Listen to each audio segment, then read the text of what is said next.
Hello guys, आप सभी को नमस्कार। आज हम लोग मेंडल के नियम के अपवाद पढ़ेंगे। इसके पहले वाले वीडियो में हम लोग मेंडल के नियम पढ़ चुके हैं। अब हमको मेंडल के नियम के अपवाद जानना है। मेंडल के तीन नियम थे। पहला था प्रभाविता का नियम, दूसरा पृथक्करण का नियम, तीसरा था स्वतंत्र अपरिवर्तन का नियम। तीन नियम थे। अब हम मेंडलीव के नियम के अपवाद के बारे में जानेंगे, एक्सेप्शन के बारे में जानेंगे। मेंडल के तीन अपवाद हैं। पहला है अपूर्ण प्रभाविता का नियम, दूसरा है स्वप्रभाविता का नियम और तीसरा है मृत्यु कारक जीन। तीन है। अब थोड़ी सी बात हम लोग जानेंगे मेंडल का नियम क्या था। मेंडल का जो प्रथम नियम था वो प्रभाविता का नियम था। यानी यदि दो असमान लक्षण वाले पौधों के बीच जब क्रॉस कराते थे, जैसे मान लीजिए कैपिटल टी लंबे पौधे हैं, लंबे पौधे और बौने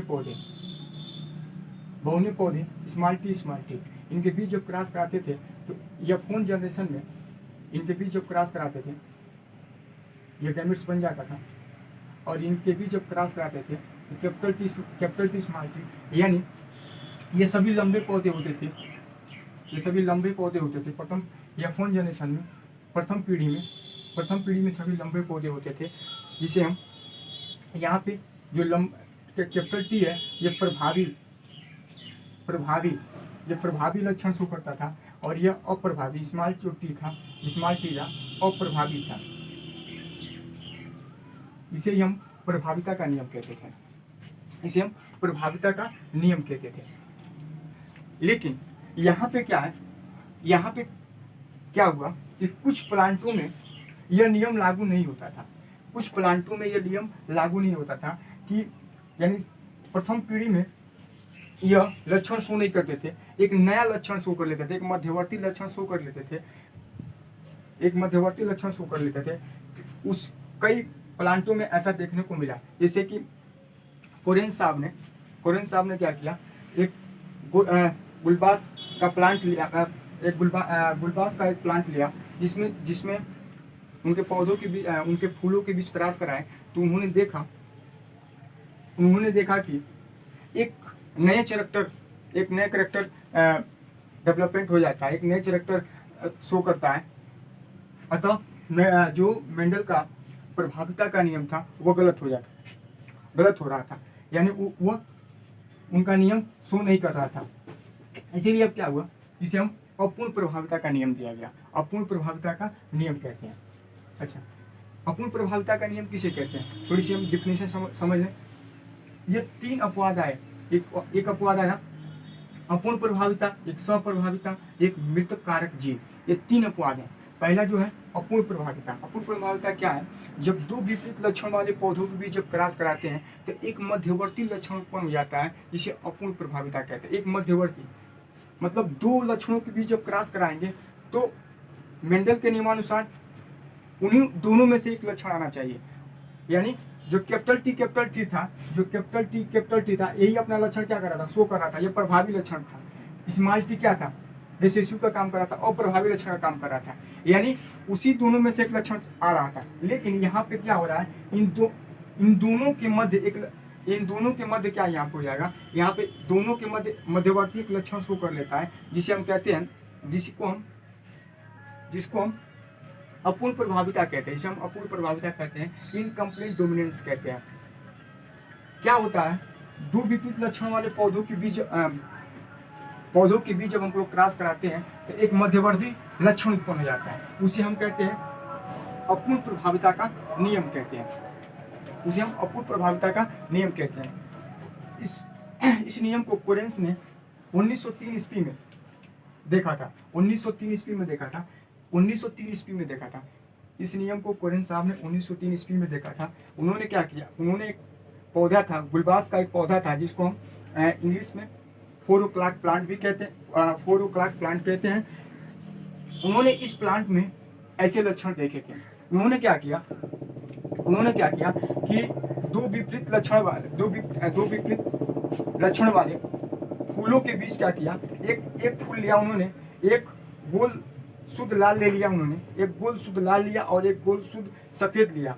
उनके बीच जब क्रॉस कराया तो F1 पीढ़ी में F1 पीढ़ी में उन्होंने देखा कि सभी पौधे क्या हुए, गुलाबी हुए, यानी मध्यवर्ती लक्षण शो कर रहा है, गुलाबी हुए, सभी क्या हुए, F1 पीढ़ी में गुलाबी हो गए। यानी जब दो लक्षणों के बीच क्रॉस कराए तो मेंडल का नियम शो नहीं कर रहा था, क्या कर रहा था, एक नया लक्षण, एक मध्यवर्ती लक्षण शो करता है, यानी गुलाबी हो जाता है, गुलाबी पुष्प वाले प्लांट उत्पन्न हुए। इसे हम कहते हैं अपूर्ण प्रभाविता का नियम कहते हैं। ठीक है, तो देखिए जब उन्होंने क्या किया, उन्होंने जब लिया एक प्लांट लिया, दो पुष्प लिया, एक गोल एक शुद्ध लाल। फिनोटाइप की बात करें हम लोग, ये फिनोटाइप तो क्या था, ऐसा एक शुद्ध लाल था और एक प्लांट एक शुद्ध लाल पुष्प वाले पौधे लिए, और एक क्या लिया उन्होंने, एक शुद्ध लाल फूल लिए, फूल वाले। अच्छा, और एक क्या लिया उन्होंने, एक शुद्ध सफेद, एक शुद्ध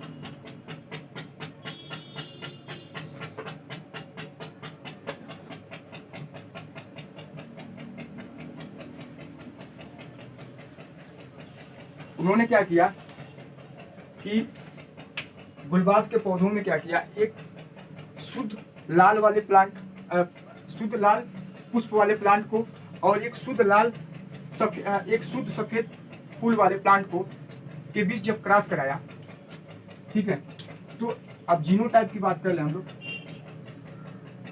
जीनोटाइप, तो इसका कैपिटल आर और इसका स्मॉल आर से प्रदर्शित करते हैं। इसको कैपिटल आर से एक शुद्ध लाल फूल वाला है, एक शुद्ध लाल फूल वाला प्लांट है, और एक शुद्ध सफेद फूल वाला प्लांट है, एक शुद्ध सफेद वाला प्लांट है। इसको स्मॉल आर से दर्शाते हैं। ठीक है, तो जब इनमें क्रॉस कराया गया, यानी अब जब गैमेट्स बनाएंगे, क्रॉस कराने से पहले क्या बनता है, गैमेट्स बनता है। गैमेट्स कैसे बनता है, मियोसिस के द्वारा, अर्धसूत्री विभाजन के द्वारा, यानी गुणसूत्रों की संख्या आधी हो जाती है। अब इनमें क्या होगा, अब इनमें क्रॉस हुआ, एक बार इसका और इसका फ्यूजन हो जाएगा, तो ये कैपिटल आर स्मॉल आर हो जाएगा, और एक बार इसका और इसका हो जाता है कैपिटल आर और स्मॉल आर हो जाएगा, एक बार इसका और इसका हो जाता है कैपिटल आर स्मॉल आर हो जाएगा, इसका और इसका कैपिटल आर और स्मॉल आर हो जाएगा। और यह कैपिटल आर स्मॉल आर सभी कैसे प्लांट थे, सभी गुलाबी फूल वाले प्लांट थे, पिंक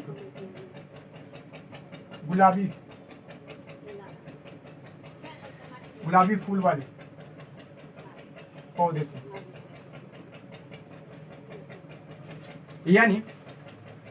यानी अब समझिए, यानी एक शुद्ध लाल फूल वाला प्लांट था और एक शुद्ध सफेद पुष्प वाला फूल वाला प्लांट था।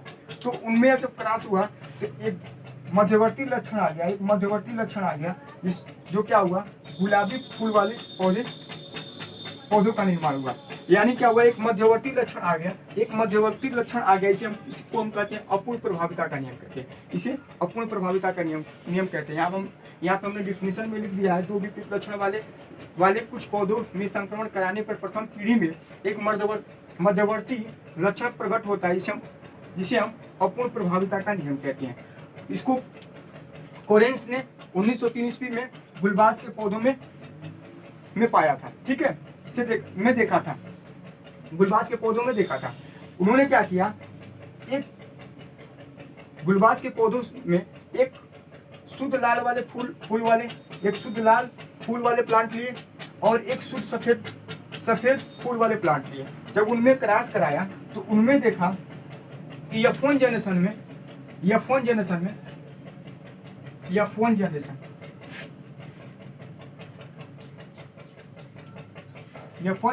में सभी प्लांट गुलाबी फूल वाले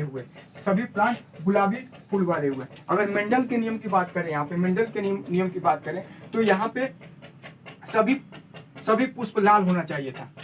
यहाँ पे अगर मेंडल का नियम लागू होता, मेंडल का नियम इस पे लागू होता तो क्या होता, सभी पुष्प लाल होते, क्योंकि उसके नियमानुसार यही होता है कि एक लक्षण प्रभावी लक्षण होता है, एक अप्रभावी लक्षण होता है। तो एक प्रभावी लक्षण होता है, एक अप्रभावी लक्षण होता है। तो यानी कैपिटल आर प्रभावी लक्षण होना चाहिए उसके नियमानुसार, लेकिन यहाँ पे ऐसा ना हो कि इनमें क्या हुआ, एक मध्यवर्ती लक्षण आ रहा है, एक मध्यवर्ती लक्षण आ रहा है, दोनों का मिक्स लक्षण आ रहा है। अब क्या हुआ, लाल और सफेद मिलकर क्या हुआ, गुलाबी लक्षण वाले गुलाबी फूल वाले प्लांट, गुलाबी फूल वाले पौधे उत्पन्न हो रहे हैं। अब देखिए उन्होंने, अब सेकेंड पीढ़ी में गए इसके, जब सेकेंड पीढ़ी में दो गुलाबी, जब उन्होंने क्या किया, दो गुलाबी पुष्प वाले दो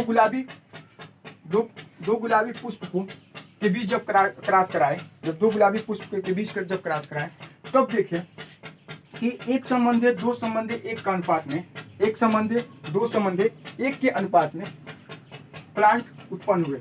यानी जब उन्होंने F2 जनरेशन में गए, जनरेशन में जब दो गुलाबी फूल वाले पौधों के बीच क्रॉस कराया गया, तो एक संबंधित दो संबंधित तीन के अनुपात में, एक संबंधित दो संबंधित एक के अनुपात में पौधे बने। यानी एक संबंधित दो संबंधित और एक के अनुपात में ये प्लांट बने। यानी एक रेड थे, दो पिंक और एक वाइट,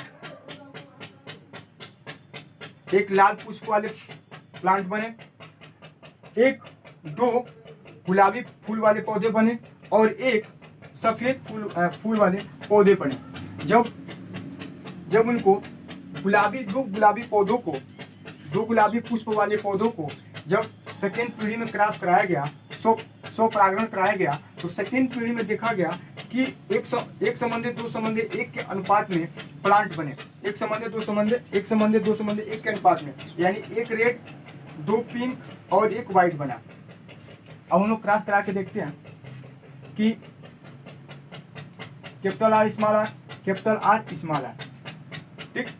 अब इनमें गैमेट्स बनता है, गैमेट्स बनता है आर स्मॉल आर, ठीक। अब हम लोग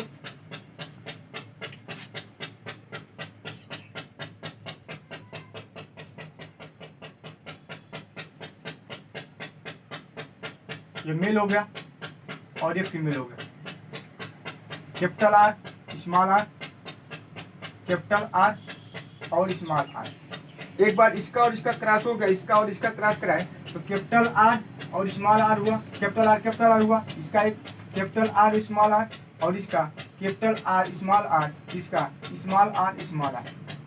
यानी अगर रेशियो यहाँ पे फिनोटाइप की बात करें, हम लोग फिनोटाइप की अगर बात करते हैं तो एक लाल पुष्प वाले यानी रेड, दो पिंक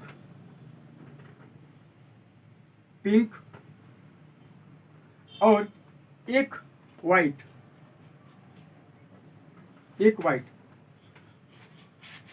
फिनोटाइप की बात करते हैं तो एक, दो और एक। यानी सेकेंड जनरेशन में क्या हुआ, सेकेंड जनरेशन में देखा गया जब गुलाबी फूल वाले पौधों को जब सेकेंड पीढ़ी में क्रॉस कराया गया तो देखा गया कि एक संबंधित दो संबंधित एक के अनुपात में प्लांट आए, पौधे उत्पन्न हुए। यानी एक जो था रेड फूल वाले प्लांट हुए, दो था जो पिंक गुलाबी फूल वाले पौधे हुए और एक था जो व्हाइट हुआ,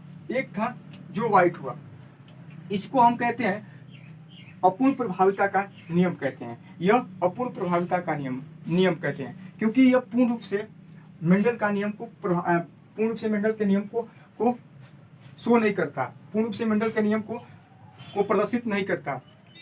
कुछ हद तक इसका नियम लागू होता है, कुछ हद तक इसका नियम लागू होता है, इसीलिए इसको हम अपूर्ण प्रभाविता का नियम कहते हैं। एक बार और सुन लीजिए, अपूर्ण प्रभाविता किसे कहते हैं? अपूर्ण प्रभाविता किसे कहते हैं? जब दो विपरीत लक्षण वाले पौधों के बीच क्रॉस कराते हैं तो एक मध्यवर्ती लक्षण उत्पन्न होता है, जिसे हम कहते हैं अपूर्ण प्रभाविता कहते हैं। ठीक है। इसको कोरेंस ने 1903 ईस्वी में गुलबास के पौधों में देखा था। गुलबास के पौधों में देखा था। उन्होंने गुलबास के पौधों दो भिन्न लक्षण वाले पौधों के बीच क्रॉस कराया। एक जो था लाल शुद्ध लाल फूल वाले पौधे लिए और एक शुद्ध सफेद पुष्प वाले पौधे लिए। उनके बीच जब क्रॉस कराया तो यफोन पीढ़ी में उन्होंने देखा सभी सभी पौधे थे गुलाबी फूल वाले पौधे उत्पन्न हुए। यफोन पीढ़ी में सभी गुलाबी पौधे पुष्प वाले पौधे उत्पन्न हुए। सेकेंड पीढ़ी में जब दो गुलाबी पौधों के बीच क्रॉस कराया, जब सेकेंड पीढ़ी में स्वपरागण कराया गया, तो देखा गया सेकेंड पीढ़ी में स्वपरागण कराया गया तो देखा गया कि एक संबंधी दो संबंधी एक के अनुपात में प्लांट बने। एक संबंधी दो संबंधी एक के अनुपात में, यानी एक रेड, दो पिंक और एक व्हाइट, इस तरह का अनुपात में पौधे बने। ठीक है। जब इनमें क्रॉस कराया गया, यह फिनोटाइप की बात कर रहे हैं। यहाँ पे फिनोटाइप लिख सकते हैं आप लोग। यह फिनोटाइप कैसा है? यह सभी गुलाबी पौधे हैं, गुलाबी फूल वाले पौधे हैं। ये सभी गुलाबी फूल वाले पौधे हैं, यानी पिंक है, सभी गुलाबी फूल वाले पौधे हैं। तो इन दोनों के बीच जब क्रॉस कराया गया तो सेकेंड पीढ़ी में देखा गया कि एक संबंधी दो संबंधी एक के अनुपात में पौधे उत्पन्न हुए। एक संबंधी दो संबंधी एक के अनुपात में, एक रेड, दो पिंक और एक व्हाइट उत्पन्न हुए। इसको कहते हैं अपूर्ण प्रभाविता का नियम कहते हैं। अब हम लोग सेकेंड पढ़ेंगे स्वप्रभाविता का नियम। अब हम लोग पढ़ेंगे सेकेंड नियम, स्वप्रभाविता का नियम। इसमें क्या हुआ कि यह इस प्रकार के अपवाद पशुओं में देखा जाता है। जब इस प्रकार के अपवाद पशुओं में देखा जाता है, जब लाल बाल वाले पशु को किसी सफेद बाल वाले पशु के बीच जब क्रॉस कराया गया, जब लाल बाल वाले पशु को किसी सफेद बाल वाले पशु के बीच क्रॉस कराया गया तो देखा गया कि उनमें वह चितकबरे, प्रथम पीढ़ी में वो सभी चितकबरे हुए, यानी उनमें लाल और सफेद की धब्बा पूरे शरीर पे दिखने लगी। यानी लाल और सफेद रंग के धब्बे पूरे शरीर पे दिखने लगे, यानी दोनों लक्षण साथ साथ चलने लगे। यानी ऐसे लक्षण जो क्या हुए, जो साथ साथ चले, इसको हम कहते हैं स्वप्रभाविता का नियम। ऐसे लक्षण जो क्या करें, दोनों लक्षण क्या है, साथ साथ चले। यानी एक मेरा जो है, एक लाल बाल वाले पशु थे और एक सफेद बाल वाले पशु थे। जब उनके बीच जब क्रॉस हुआ तो क्या हुए, चितकबरे पशु उत्पन्न हुए। जो उनके जो संतान उत्पन्न हुआ वो चितकबरे बाल वाले उनके पशु उत्पन्न हुए। यानी उनमें क्या हुआ कि लाल और सफेद के उनमें पूरे शरीर पे धब्बा पाया जाएगा। लाल और सफेद के पूरे शरीर पे धब्बा पाया जाएगा। यानी देखा यह गया कि दोनों जो लक्षण है वो साथ साथ चल रहे हैं। इसी नियम को हम कहते हैं स्वप्रभाविता का नियम, कि जो दोनों लक्षण साथ साथ चल रहे हैं, इसको हम कहेंगे स्वप्रभाविता का नियम। उन्होंने क्या किया कि एक ले लिया लाल बाल वाले पशु, ठीक है। फिनोटाइप की बात करें, फिनोटाइप ये लाल बाल वाले हुए। दूसरा क्या था जिनमें क्रॉस कराया गया, एक सफेद बाल वाला था, सफेद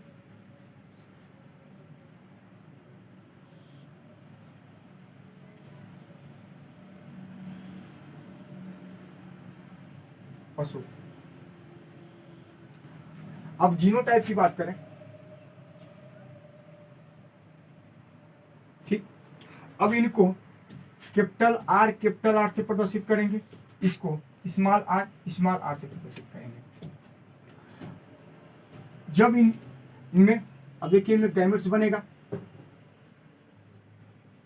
यह आर और आर अलग हो जाएंगे। गैमेट्स बनने की क्रिया में अर्धसूत्री विभाजन होता है।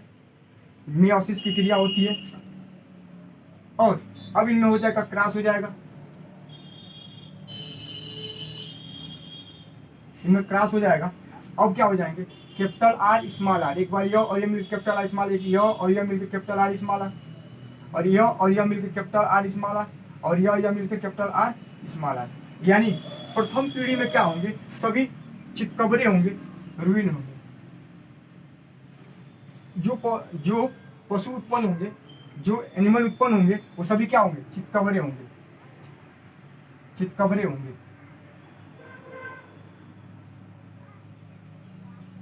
चितकबरे होंगे। उन्होंने क्या किया कि ऐसे लक्षण पशुओं में ज्यादातर देखा जाता है, ऐसे लक्षण पशुओं में देखा जाता है।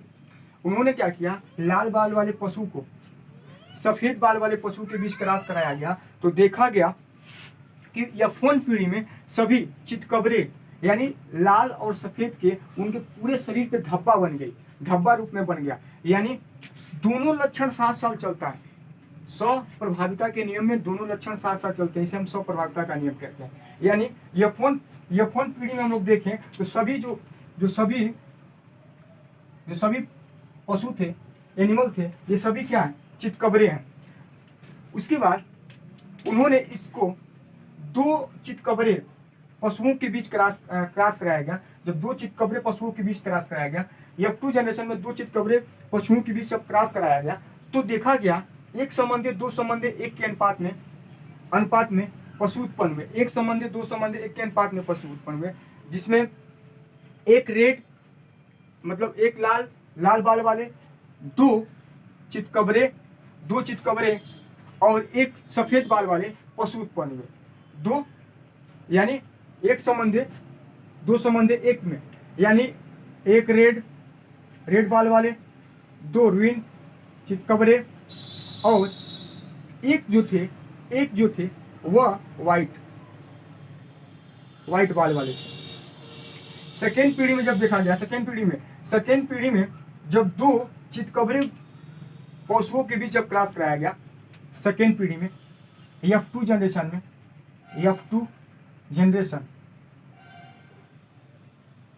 जनरेशन में 2 चितकबरे कैपिटल आर स्मॉल आर और कैपिटल आर स्मॉल आर, ठीक है। यह फिनोटाइप बाह्य रूप से देखने में कैसे हैं, यह चितकबरे होंगे, इनके लाल और सफेद, इनके पूरे शरीर पे धब्बा पाया जाएगा, लाल और सफेद बाल वाले होंगे, चितकबरे बाल वाले चितकबरे होंगे, यह लाल और सफेद इनके पूरे शरीर पे धब्बा पाया जाएगा। फिनोटाइप की बात करें, इसको गैमेट्स, इनमें जब क्रॉस कराने के पहले क्या बनता है, गैमेट्स बनता है। फ्यूजन होने से पहले गैमेट्स बनता है। तो कैपिटल आर स्मॉल आर ये गैमेट्स बन गया।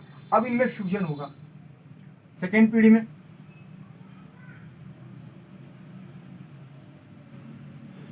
यह मेल हो गए और यह फीमेल हो गए। इस मेल का gametes capital R small r, female का gametes capital R small are. एक बार इसका और इसका फ्यूजन हुआ तो कैपिटल आर, इसका और इसका हुआ तो कैपिटल आर स्मॉल आर, और इसका हुआ तो कैपिटल आर स्मॉल आर, और इसका हुआ तो स्मॉल आर। तो अगर देखा गया तो यह जो थे, यह रेड था, यह रेड है, लाल बाल वाले कितना है, 1 है। यह दोनों है, यह चितकबरे वाले हैं, कैपिटल आर स्मॉल आर। ये कौन वाले हैं, चितकबरे, रुइन है, चितकबरे बाल वाले हैं, कितने हैं, 2 हैं। और स्मॉल आर वाइट, ये सफेद बाल वाले पशु थे, तो यानी वाइट वाले सफेद बाल वाले कितने थे, 1 थे। तो यानी सेकेंड पीढ़ी में इनका सेकेंड पीढ़ी में इनको देखा गया तो 1 संबंधी 2 संबंधी 1 के अनुपात में यह संतान उत्पन्न करते हैं। 1 संबंधी 2 संबंधी 1 के अनुपात में इनका रेशियो आया। एक बार और सुनिए, स्वप्रभाविता का नियम, यानी दोनों लक्षण जो साथ साथ चलता है उसे हम स्वप्रभाविता का नियम कहते हैं। ऐसे लक्षण जो क्या है, दोनों लक्षण साथ साथ चले। इसके पहले वाला क्या था, इसके पहले वाले हम लोग क्या पढ़े थे, इसके पहले वाले हम लोग पूर्ण प्रभाविता का अपूर्ण प्रभाविता का नियम पढ़े थे, जो क्या हुआ था, जिनका लक्षण एक दो लक्षण मिलके क्या होता है, एक मध्यवर्ती लक्षण उत्पन्न हो जाता था। इसमें क्या पढ़ना है, इसमें हम लोग क्या है, यह स्वप्रभाविता। स्वप्रभाविता का मतलब क्या है कि दोनों लक्षण साथ साथ चलते हैं, दोनों लक्षण जो है वो साथ साथ चलते हैं। यानी दो भिन्न लक्षणों वाले पौधों के बीच जब क्रॉस कराते हैं, दो भिन्न लक्षण वाले पशुओं के बीच जब क्रॉस कराते हैं, तो दोनों का लक्षण शो करता है, दोनों का लक्षण शो करता है। यानी हमने एक लाल बाल वाले पशु और एक सफेद बाल वाले पशु के बीच जब क्रॉस कराया, तो प्रथम पीढ़ी में चितकबरे उत्पन्न हुए, यानी लाल और सफेद बाल वाले पशु उत्पन्न हुए। यानी लाल और सफेद उन पे पूरे शरीर पे लाल और सफेद बाल उन पे पूरे शरीर पे धब्बा पाया जाएगा, लाल और सफेद बाल की उन पे पूरे शरीर पे धब्बा पाया जाएगा, यानी चितकबरे उत्पन्न हुए। अच्छा, उनको सेकेंड पीढ़ी में ले गया, सेकेंड पीढ़ी में उनको जब क्रॉस कराया गया, उन्हीं दो चितकबरे पशुओं के बीच जब क्रॉस कराया गया, तो सेकेंड पीढ़ी में देखा गया कि 1:2:1, यानी 1:2 1 के अनुपात में, यानी एक लाल बाल वाले पशु उत्पन्न हुए, दो चितकबरे हुए, उन पे लाल और सफेद धब्बा पाया जाएगा, लाल और सफेद दोनों बाल पाया जाएगा, दोनों सफेद लाल और सफेद का धब्बा पाया जाएगा, पूरी शरीर उन पे धब्बा पाया जाएगा। अच्छा, एक जो था पूर्ण रूप से सफेद था, तो यानी सेकेंड पीढ़ी में हम लोग देखेंगे तो 1:1 के अनुपात, यानी एक लाल, दो चितकबरा और एक सफेद बाल वाले पशु उत्पन्न होंगे। लेकिन प्रथम पीढ़ी में हम लोग देखेंगे तो क्या होगा, सभी चितकबरे उत्पन्न होंगे, यानी उनका लक्षण साथ साथ चलेगा। ऐसे जब दो भिन्न लक्षणों वाले लक्षणों के बीच जब क्रॉस कराते हैं, तो दोनों लक्षण साथ साथ चले, ऐसे लक्षण को क्या कहेंगे, स्वप्रभाविता कहेंगे। जब दो भिन्न लक्षणों के बीच जब क्रॉस कराएंगे, तो दोनों लक्षण जब साथ साथ चलेगा, दोनों लक्षण साथ साथ, यानी लाल भी है और सफेद भी है, दोनों लक्षण उनके पीढ़ी में चलेगा, दोनों लक्षण जब साथ साथ चलता है, इसे हम कहते हैं स्वप्रभाविता का नियम। इसको कहते हैं स्वप्रभाविता का नियम। यह मेंडल के दूसरा अपवाद था, मेंडल के नियम के दूसरा अपवाद था। अब हम लोग पढ़ेंगे मेंडल के नियम के तीसरा अपवाद, मृतकारक जीन।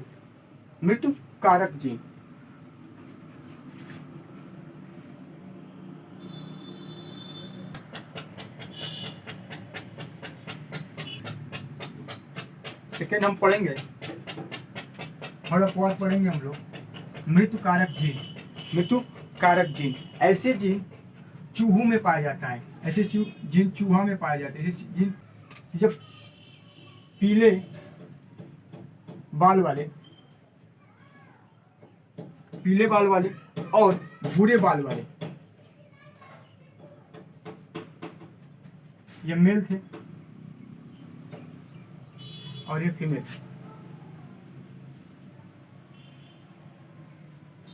जब पीले बाल वाले और भूरे बाल वाले फिनोटाइप की बात करें हम लोग, तो कैसे थे, यह फिनोटाइप यानी ये भूरा पीले बाल वाले चूहे थे और यह भूरे बाल वाले। जब इनके बीच जीनोटाइप की बात कर ले हम लोग, जीनोटाइप या इसको हम लोग कैपिटल वाई स्मॉल वाई और इसको स्मॉल वाई और स्मॉल वाई से प्रदर्शित करेंगे। जब पीले बाल वाले भूरे बाल वाले चूहों के बीच जब क्रॉस कराया गया, तो F1 पीढ़ी में पीले बाल वाले और भूरे बाल वाले दोनों प्रकार के चूहे उत्पन्न हुए। F1 पीढ़ी में भूरे बाल वाले और पीले बाल वाले दोनों प्रकार के चूहे उत्पन्न हुए। देखिए यहाँ पे गैमेट्स बनेगा, सबसे पहले गैमेट्स बनता है, गैमेट्स तो कैपिटल आर स्मॉल आर हो जाएगा, यहाँ पे small Y capital Y small Y, ठीक है। अब इनमें जब क्रॉस हुआ तो F1 पीढ़ी में कैपिटल वाई स्मॉल वाई और कैपिटल वाई स्मॉल वाई, और यह सभी small Y small Y small Y और स्मॉल वाई, यह capital Y small Y capital Y small, यह पीले पीले पीला बाल वाला यह चूहे उत्पन्न हुए पीले बाल वाले, और यह दो, यानी 50% का रेशियो था, 50% का रेशियो था। ये कौन से? भूरे बाल वाले, ये भूरे बाल वाले थे, भूरा बाल वाले चूहे थे। यानी जब ऐसे मृत्युकारक जीन चूहों में देखा गया और पीले बाल वाला, जो पीला बाल था बाल वाले चूहे को जब भूरे बाल वाले चूहों के साथ क्रॉस कराया गया, तो यह फोन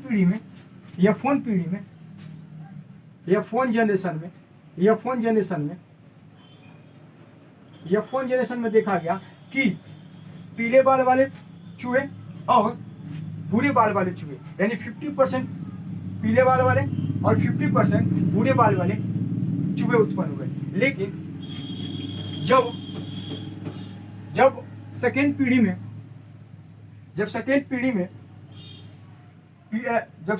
में पीले बाल वाले चूहों के बीच जब क्रॉस कराया गया, जब सेकेंड पीढ़ी में पीले बाल वाले चूहों के बीच जब क्रॉस कराया गया, जब सेकेंड पीढ़ी में इनके बीच जब क्रॉस कराया गया, सेकेंड पीढ़ी में इनके बीच जब क्रॉस कराया गया, F2 जनरेशन में इनके बीच जब क्रॉस कराया गया, F2 जनरेशन में इनके बीच जब क्रॉस कराया गया, यानी फिनोटाइप की बात कर ले हम F2 जनरेशन में,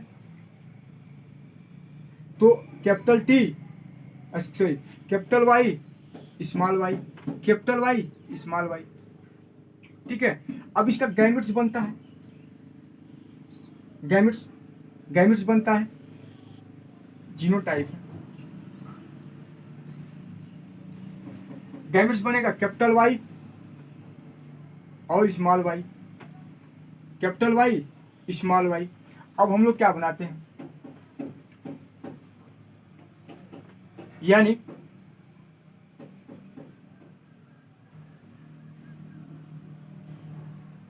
अब देखा गया capital Y small Y, capital Y small Y.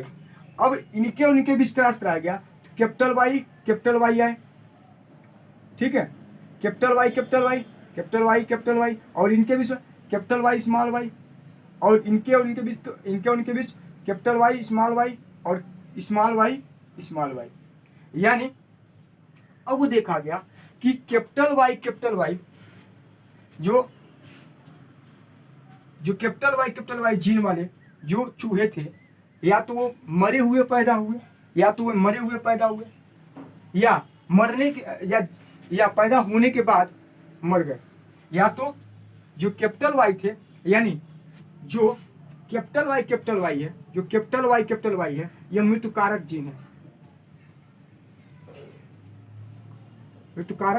Gene है, जो यहाँ पे कैपिटल वाई था, जिनमें था या तो मरे हुए पैदा हुए, वो जीव या तो मरे हुए पैदा हुए या पैदा होने के बाद मर गए। और कैपिटल वाई स्मॉल वाई और स्मॉल वाई, यह आपके पीले रंग वाले थे, पीला रंग, और स्मॉल वाई भूरे हैं, ये भूरा है।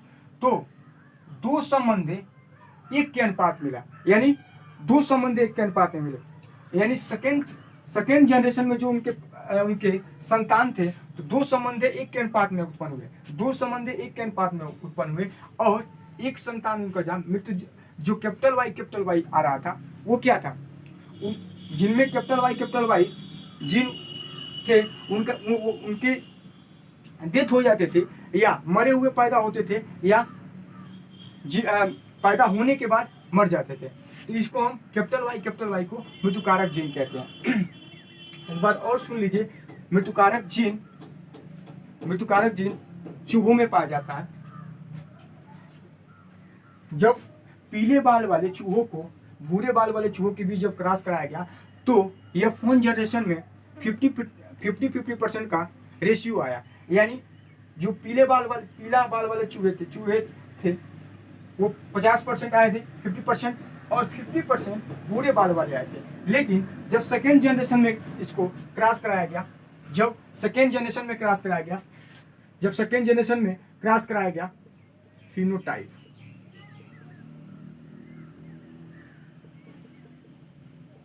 जब सेकेंड जनरेशन में क्रॉस कराया गया तो देखा गया कि कैपिटल वाई जिस एनिमल में आ रहा है वो क्या है, उनकी मृत्यु हो जा रही है, या तो मृत्यु हो जा रही है जहां पे कैपिटल वाई क्रोमोसोम आ रहा है उनकी मृत्यु हो जा रही है, तो मृत्यु पैदा हो रहे हैं, या पैदा होने के बाद डेथ हो जा रही है, इसको हम कहते हैं मृत्यु कारक जीन। यह मेंडल के 3 अपवाद थे, मेंडल के नियम के 3 अपवाद थे।